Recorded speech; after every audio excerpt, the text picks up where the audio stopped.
Let me know if you've ever had this experience. Growing up, you did something naughty or bad that your parents did not like. You behaved in a way that they did not appreciate.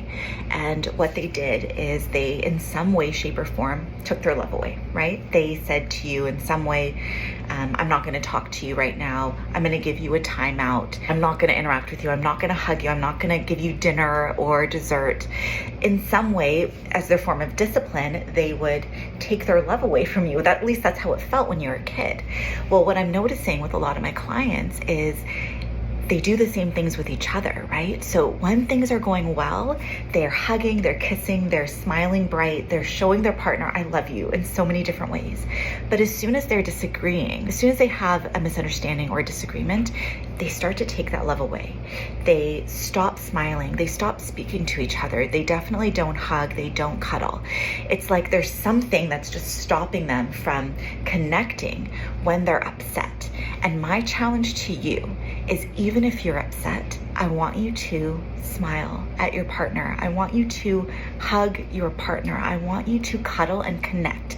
Create touch points in your day where you are just dedicating time to your partner, to connecting with your partner, even if you're mad. As you do this, you're going to teach your body and you're going to teach your partner that no matter what happens between us, I will always love you. I am not taking my love away just because we're fighting. What that does is it builds an incredible amount of safety and trust in our relationships that most of us have never experienced in our lives. So that's my challenge to you. I hope you will accept it. I'm going to try to do this as well, because just like any of you, I struggle with this too, right? I often take my love away when I'm upset, and I don't want to do that anymore. So let's just commit to doing this. Let's commit to hugging and kissing and smiling at our partners even when we're upset, and let's just see how this creates safety in our relationship, what this changes in our relationship, how our interactions change because of this. To be clear, being kind to your partner even when you're fighting doesn't mean just pretend like this problem doesn't exist or pretend like you're not upset. That's not what I mean. What I mean is, even if you're upset, you take time to connect with your partner.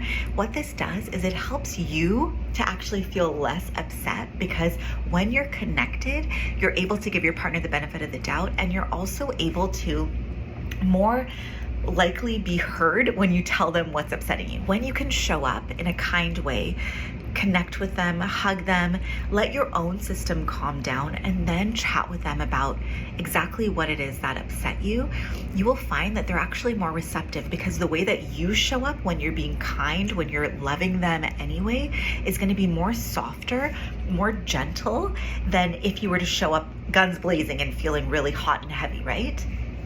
So we want to make these small shifts that actually create huge change in our relationships. And one of those shifts, like I referenced earlier, is touch points. If you can create 5 or 6 touch points throughout the day, where every single day you are hugging your partner, telling them you love them, just being there with them, like present emotionally, physically, and mentally with them for a minute or two. I'm not talking about an hour. I'm talking about like a minute or two. If you're able to add this into your relationship, you will find that if you can stick with this even when you're upset, your fights are gonna last half as long, if that. It's going to be so much easier to get over fights. It's going to be so much easier to give each other the benefit of the doubt, because you are building safety into your relationship 5 or 6 times a day. Most of us only build safety into our relationship like once a week, once every couple weeks, right? This is not something that a lot of us spend time doing, but it is the most beneficial thing that you can possibly do for your relationship. Show your body and show your partner that even when things are not perfect, we still love each other. We still actively love each other. We don't just say we love each other, but then ignore each other for 5 days. We actively love each other. We actively hug.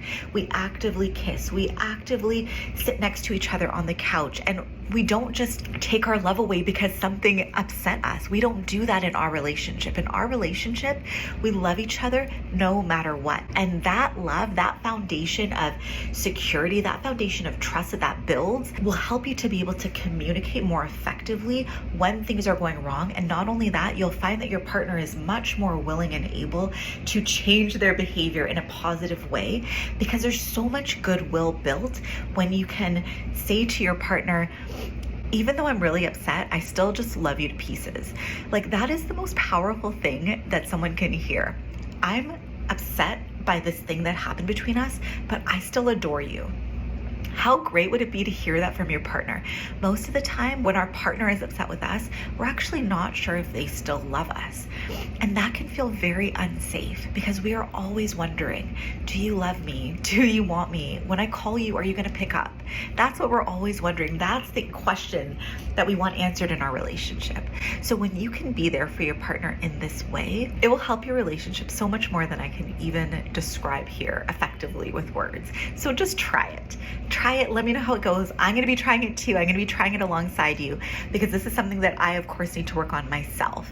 You know, all the stuff on this channel, the stuff that I share with you, it's stuff that I need to learn as well, right? We're all just trying to make these relationships work as best we can. I'm Jenna Thorani. If you want more relationship tips and advice, little small shifts that you can make to make your relationship so much better, subscribe to this channel, follow me on YouTube and on Instagram, Relationship Therapy with Jenna. I would love to just give you all my knowledge. I would love to just share all these awesome insights with you. It's my favorite thing to do in the entire world. So thanks for watching, and I'll see you next time.